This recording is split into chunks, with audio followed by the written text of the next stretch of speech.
Sir tyre வாரண்டிக்கு pass ஆயிடுச்சு. நீங்கள் வந்து 6200 குத்து வாங்கின டயரு, இப்போ நீங்கள் வாரண்டிக்கு வந்து என்கிட்ட 3800 கேட்குறீங்க இந்த வாரண்டி கிளைம் பாஸ் பண்ணுறதுக்கு. இதுக்கு நியாயமே இல்லை சார். நீங்கள் ரொம்ப ஜாஸ்தியாக கேட்குற மாதிரி இருக்குது. இந்த ப்ராப்ளம் வந்து நிறைய கஸ்டமர் கிட்டேருந்து வருது. அவங்க கஸ்டமர் என்ன ப்ராப்ளம்னா, இப்போ நம்ம இந்த வீடியோ ஷூட் பண்ணுறப்போ 2026 June month. For example, customer வந்து 2024 பிகினிங்கில் டயர் வாங்கியிருக்காங்க, 2024 பிகினிங்கில் டயர் வாங்கியிருக்காங்க. கிளைம் வந்து ஜூன் மாதம் 2026 வருது. ஆல்மோஸ்ட் 2.5 வருஷம் முடிஞ்சிருக்கு டயர் மாட்டி கிளைம் பாஸ் பண்ணுறதுக்கு. அவர் டயர் மாட்டுறப்போ அந்த டயரோட விலை வந்து 6200 அவர் சொல்கிற மாதிரி. ஆனால் அந்த டயர் வந்து இன்றைக்கி ப்ரைஸ் வந்து 7450. ஸோ அவர் கிளைம் பாஸ் பண்ணுறப்போ அவர் 7450 பேஸ் பண்ணி தான் கம்பெனிக்காரன் கிளைமை பாஸ் பண்ணுவான்.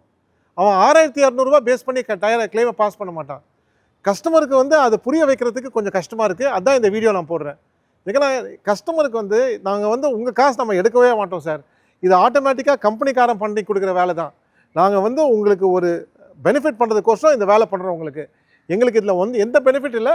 ஒரு 100 ருபீஸ் இல்லை 75 ருபீஸ் சர்வீஸ் சார்ஜ் கிடைக்கும் இது பண்ணுறதுக்கு. அவ்வளோதான் நம்மளுக்கு கிடைக்கும். ஏன்னா நம்ம வந்து இது ஆப் அப்லோட் பண்ணி ஆளை வச்சு பண்ணுறதுனால வேறு எதுவுமே இல்லை. வேறு எல்லாமே கஸ்டமருக்கு டேரெக்டாக லிங்க் தான் உங்களுக்கு வரும். ஸோ நாங்கள் வந்து உங்ககிட்ட வந்து எந்த எக்ஸ்ட்ரா பைசா வாங்க போகிறது இல்லை. நீங்கள் என்ன மைண்டில் வச்சுக்கணுன்னா, அன்றைக்குள்ள ப்ரைஸில் என்ன இருக்கோ அந்த ப்ரைஸில் தான் உங்கள் கிளைம் பாஸ் ஆகும். உங்கள் கிளைம் பண்ணி வந்து நீங்கள் டயர் வாங்கின விலையிலேருந்து பாஸ் ஆகாது. அன்றைக்கி என்ன ப்ரைஸ் இருக்கோ மார்க்கெட்டில் கம்பெனிக்காரன் என்ன முடிவு பண்ணுறானோ அந்த ப்ரைஸில் தான் உங்களுக்கு கிளைம் பாஸ் ஆகும். ஸோ கொஞ்சம் ஜாஸ்தியாக இருக்கிற மாதிரி தான் தோணும். தயவு செஞ்சு தப்பாக எடுத்துக்காமல் நீங்கள் கரெக்டாக வேணுன்னா கம்பெனிக்காரன் கூட லிங்க் பண்ணி கொடுக்குறோம். நீங்கள் கம்பெனிக்காரங்கிட்ட பேசலாம், ஒன்றும் ப்ராப்ளம் இல்லை.